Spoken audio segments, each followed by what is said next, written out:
From Montana's news leader, this is the MTN 9 o'clock news.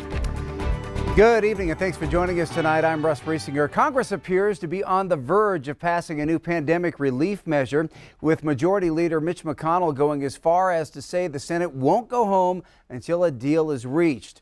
But there are more troubling signs about COVID-19's effect on the economy. Michael George reports from Wilmington, Delaware. Lawmakers on Capitol Hill are said to be nearing an agreement on a new coronavirus relief bill. We have a responsibility to get this right.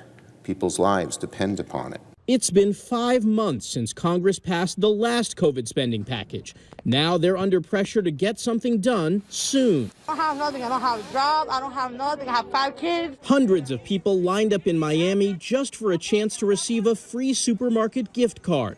Last week, some 885,000 Americans filed new unemployment claims. That number rising for the second straight week to a level not seen since September. The American people wait for more emergency assistance ought to be over. The Senate bill includes a $300 weekly federal unemployment benefit for 4 months. The roughly $908 billion measure would put money in most Americans' pockets in the form of a stimulus check of up to $700. The bill also contains rental assistance, food assistance, money for schools and vaccine distribution, and $300 billion in aid for small businesses. Here in Wilmington, Delaware, President-elect Biden said he's encouraged by what he's hearing about the bill. In the meantime, the incoming administration continues to take shape. CBS News has learned that Biden plans to nominate Michael Regan to lead the Environmental Protection Agency.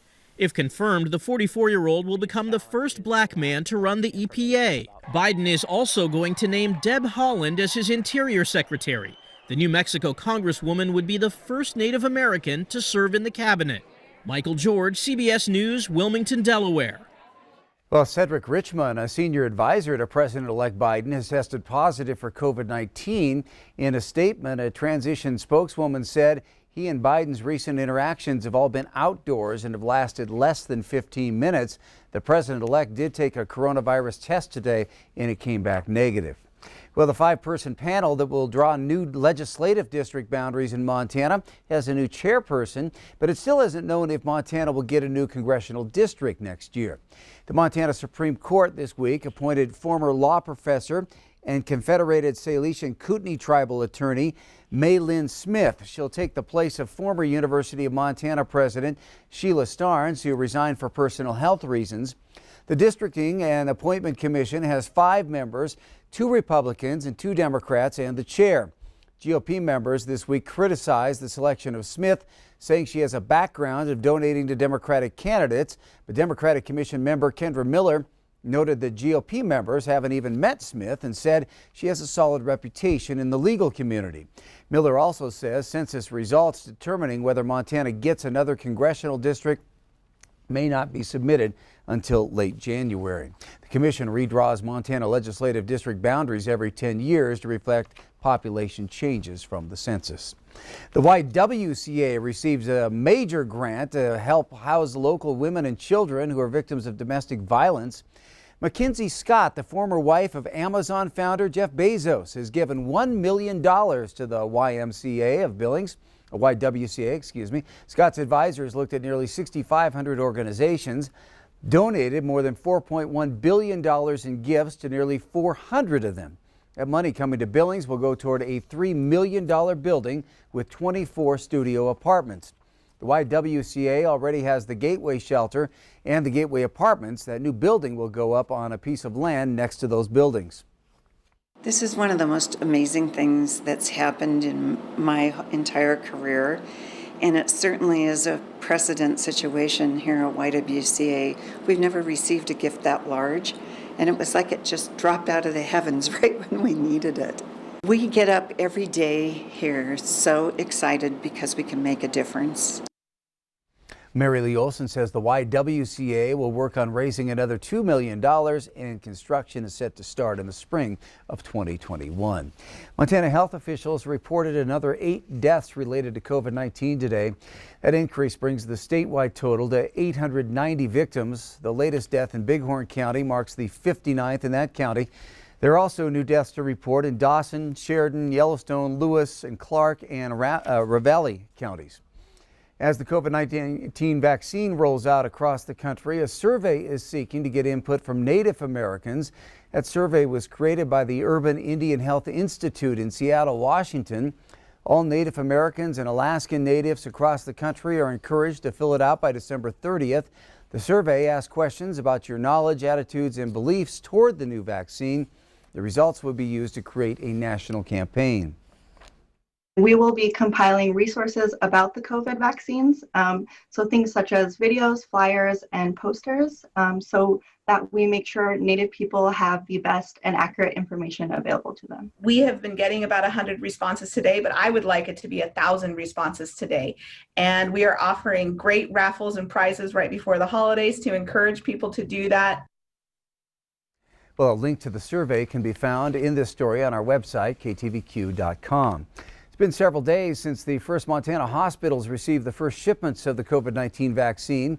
In tonight's Health Watch, MTN's Annie Johnson checks in with one Bozeman medical director who's already received his first dose and addresses concerns about the risks involved. You either want to take the vaccine or you don't. A lot of people don't want to take the vaccine because they feel it's too rushed. I would agree that this was rushed, but in many ways it was rushed in a good way. Dr. Lowe is not only a medical director at Bozeman Health, he also received the first dose of the vaccine Monday. I was honored to be one of the first recipients of the vaccine, and I'm feeling great. I had a small amount of arm soreness, but less than what my average annual flu shot brings. From a professional and personal standpoint, he says he understands concerns about timing, but there's a reason why it was able to be produced so quickly. Around the world, we had money, manpower, time, effort, and ingenuity all being directed to this in a way that we haven't seen in any one time before. Plus, technology seemed to play a part. Often vaccines go through studies that are done in a phase 1 and then a phase 2 and then a phase 3. In this situation, in the way that they set things up, they were able to do a lot of things in parallel rather than doing them in sequence. So what are some of the risks? Mild reactions that similar to what one can get from some other vaccines. Most commonly a little bit of arm soreness, maybe a little bit of redness or swelling at the site. But again, that's a vast minority of people, and it tends to be mild. Some people might have mild systemic symptoms like feeling a little bit of fatigue or just feeling achy or worn down. The vaccine cannot give you COVID-19. It does not have the virus in it. Bozeman Health is focused on vaccinating their employees first and is not offering the vaccine to the general public yet. But of course, we will let you know as soon as that happens. Reporting at Bozeman Health, Annie Johnson, MTN News. Well, many holiday traditions are going by the wayside this year, but one local ballet company is making sure that fans get a chance to see their favorite show. Q2's Casey Conlon has details in our latest Rebound Montana story. We all know the music, know the moves, know that Christmas isn't quite Christmas without the Nutcracker. But COVID has brought live theater to a screeching halt. The Alberta Bear can't host its customary Nutcracker performances, so Billings School for Classical Ballet is stepping in with 4 live online shows this weekend on this makeshift studio stage at the Montana Dance Center.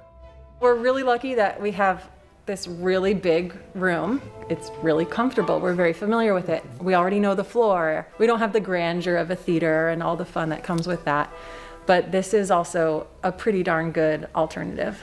Everybody wants it to be a success. So if you see anything not going well, people are willing to step in and fill holes and help someone with their hair or whatever. You know, it's just, so I know it's going to be a success just because the show must go on. Shan Fine, who recently relocated to Billings after a professional career in New York City, even recruited 2 NYC friends to help, Niall Baker and Kyle Gary. They've been great. And I think it's really fun for the children here to see male dancers more regularly. It'll look a little different than diehard fans are used to. Wardell and Shan Fine have had to change choreography in a number of scenes to conform with COVID protocols, which the company takes very seriously. That's been an added challenge with this year doing the Nutcracker because I've never had to perform in a mask where these girls are. We're separating all the kids in the 4 different studios. So once they're on stage, they're taken back to their area and we'll stay in that area so that there's not too many people in a room.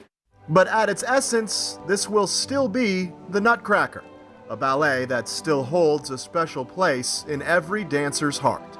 For whatever reason, it just persists. And kids who have never seen it before automatically love it. And the ones who've done it all growing up through school, they still love it. There's just something about it.